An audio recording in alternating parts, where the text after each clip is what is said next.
it is my life, when I'm not boxing, I'm thinking about boxing. When I dream, I'm dreaming about boxing. It's everything for me, it's the biggest achievement I've made in my life is being a boxer.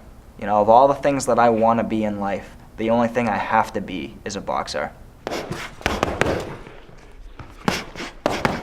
Being in that gym and having that discipline and knowing okay, I gotta work out, I can't slack off on my diet, I can't slack off on my sleep habits.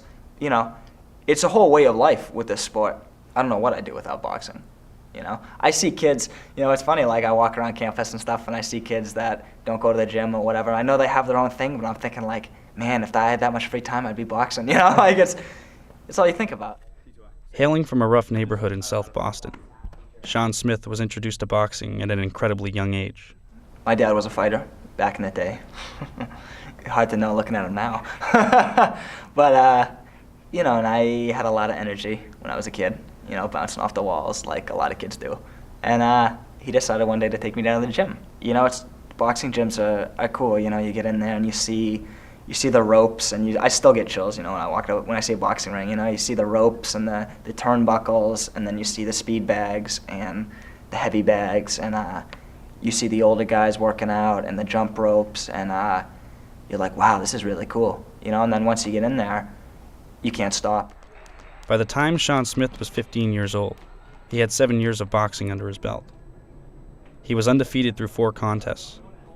As a veteran fighter, the South Boston teen encountered the most difficult challenge of his life.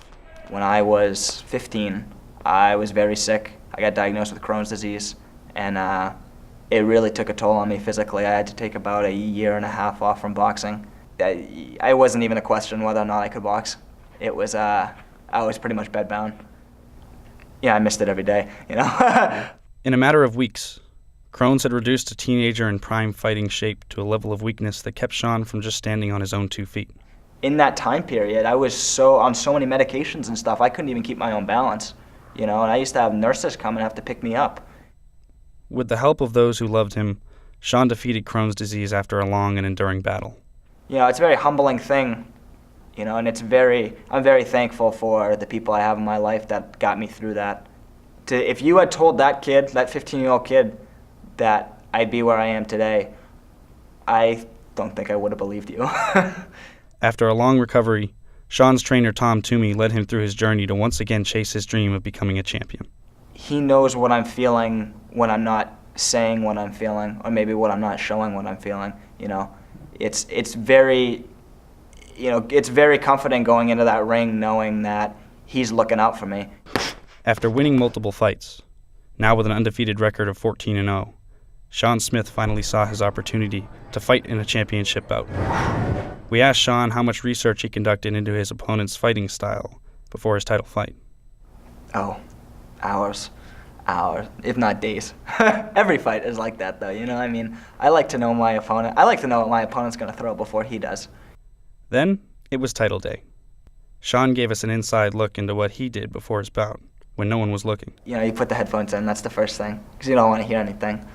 And I stretch, and while I'm in the locker room, I'll be skipping rope or running in place or getting warm, and slowly I'll start to think about it, and I'll close my eyes, and I'll say, okay, and I'll go through my combinations, and I'll think to myself, my combinations, my counters, how I'm going to move. And then my trainer and I will hit mitts, and then it's time to go, you walk out, and then that's the worst part of the fight. The walkout is the worst part of the fight. Shaun described the feeling of walking out before his title fight. There's a second there. It happens every fight, that you're walking in and you see the ring and you see the people and you're thinking to yourself, what the hell did I get myself into? It was a question that many would ask if placed in Shaun's position. His championship venue was far from neutral territory. Obviously, I was a white boy in Roxbury. They wanted to see me bleed, That's what I was there for. Shaun was in unmistakably hostile territory. I like the crowd being there. I like hearing the cheers and all that, but at the same time, when you're in there, it's boxing, it can be dangerous. You have to focus on what you're doing. And then, the bell rang. That fight in particular, once I started taking shots, I had never seen a crowd so ready to erupt for the other guy. But Shaun stayed focused, remembering the hours and hours of research he'd done on his opponent. He was a hard puncher, you know. That never really bothers me. He was quick. I've done with speed before. But, you know, the thing that really I think I had problems with was getting inside, because he was a fighter that liked to throw, 60 punches around, 70 punches around, which is a lot. Once you figure out how to do it, though, you can turn the fight your way, And he did just that. Up against a juggernaut, Shaun was able to get inside consistently and dragged a modern-day Goliath through a grueling 12-round fight. By a judge's split decision, Shaun Smith had finally become a champion. I've been boxing for 11 years. My record, as of now, is 17-0-1. I am the lightweight state champion.